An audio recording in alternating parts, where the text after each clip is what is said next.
যেটা কি নয়, জায়েজ নয়। আচ্ছা, সহবাসের ব্যাপারে একটি গুরুত্বপূর্ণ মাসলা। সহবাসের ব্যাপারে এইরকম অনেক সময় হয় যে স্বামী হয়তো খুব বেশি পরিমাণ চায়, স্ত্রী মোটেই চাই না, তেমন কম চাই। তাহলে কতটা পরিমাণ স্বামীর দাবি করার অধিকার আছে? জি, বছরে একবার, বছরে 4 বার, মাসে একবার, হ্যাঁ মাসে একবার, অথবা সপ্তাহে একবার, বা দিনে একবার, বা দিনে 2 বার, কতবার? জি, এ সম্পর্কে কি জানা আছে আপনারা বলেন? মাশাআল্লাহ, অধিকাংশ লোক বিবাহিত, তাই না? বিবাহিত এর জবাব দিবে যতটা প্রয়োজন। মাশাআল্লাহ, একটা ফতোয়া পেলেন, স্বামীর প্রয়োজন দিনে 3 বার, স্ত্রী পারে না, অসুস্থ, জুলুম হবে না? তো এই ফতোয়া ঠিক হলো তাহলে উভয়ের সম্মতির মাধ্যমে, উভয়ের সম্মতির মাধ্যমে।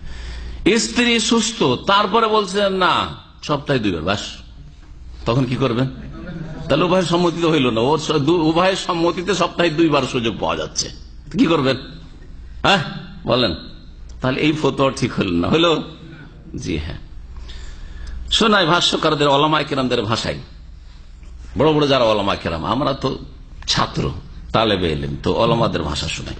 প্রধান মুফতি, পুরাতন মুফতি, মানে বর্তমান যে প্রধান মুফতি রয়েছেন তার নাম হচ্ছে শেখ আব্দুল আজিজ বিন আব্দুল্লাহ, আব্দুল আজিজ বিন আব্দুল্লাহ আলে শেখ, মানে শেখুল ইসলাম আহমদ আব্দুল্লাহ রহমতুল্লাহ আলের বংশের। আর তার আগের প্রধান মুফতি ছিলেন শেখ আব্দুল আজিজ ইবনে আব্দুল্লাহ বিন বাজ, সংক্ষেপে ইবনে বাজ বলা হয় রাহিমাহুল্লাহ, তার আগের প্রধান মুফতি। জি জি, বাদশাহ সৌদের যুগে, বাদশাহ ফয়সালের যুগে যিনি প্রধান মুফতি ছিলেন, জি, বাদশাহ খালেদের যুগে প্রধান মুফতি ছিলেন রাহিমাহুল্লাহ। তার নাম হচ্ছে মোহাম্মদ বিন ইব্রাহিম আলী শেখ, মোহাম্মদ বিন ইব্রাহিম, খুব প্রভাবশালী ব্যক্তিত্ব ছিলেন। তিনি বলছেন ওয়ালাহুল ইকসারু মিন যালিক, এখন সর্বনিম্নটা জানার পরে বেশি কতটা, দিনে কতবার বা সপ্তাহে কতবার, এই ক্ষেত্রে বলছেন ওয়ালাহুল ইকসারু মিন যালিক, স্বামীর জন্য বেশি বেশি সহবাস করা জায়েজ রয়েছে এবং অধিকার রয়েছে। লা ইয়াতাহাদ্দাদু বিহাদ্দিন, তার কোনো সীমানা নেই যে এর 2 বারের বেশি চলবে না, দিনে 3 বারের বেশি চলবে না, এরকম কিছু নেই।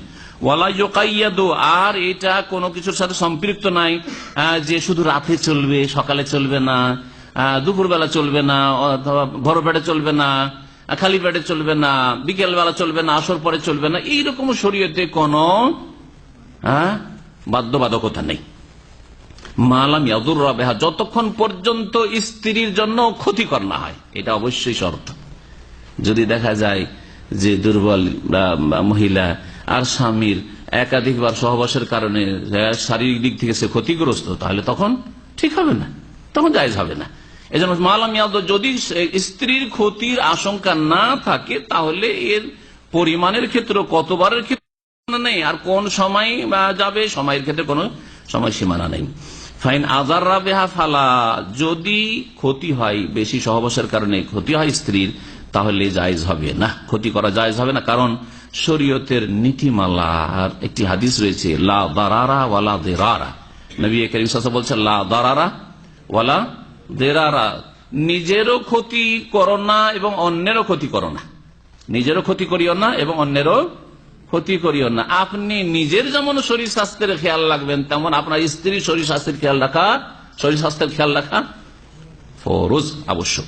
হাদিস মুসনাদ আহমদে রয়েছে, ইবনে মাজায় রয়েছে, আরো হাদিস রয়েছে আবু দাউদ, নাসাই, তিরমিজি, ইবনে মাজাহ। মান দারা দারাহুল্লাহ, যেই ব্যক্তি অন্যের ক্ষতি করবে, আল্লাহ তার ক্ষতি করবেন। যে ব্যক্তি অন্যের ক্ষতি করবে, আল্লাহ তার কি করবেন? ক্ষতি করবেন। সুতরাং যদি দেখা যায় যে স্ত্রীর ক্ষতি করছে নিজের যৌবনের তাড়নায়, তাহলে আল্লাহ তার ক্ষতি সাধন করবেন, আল্লাহ তার কল্যাণ করবেন না, এদিকে খেয়াল রাখতে হবে। আশা করি এই বিষয়টি মোটামুটি যথেষ্ট হয়েছে।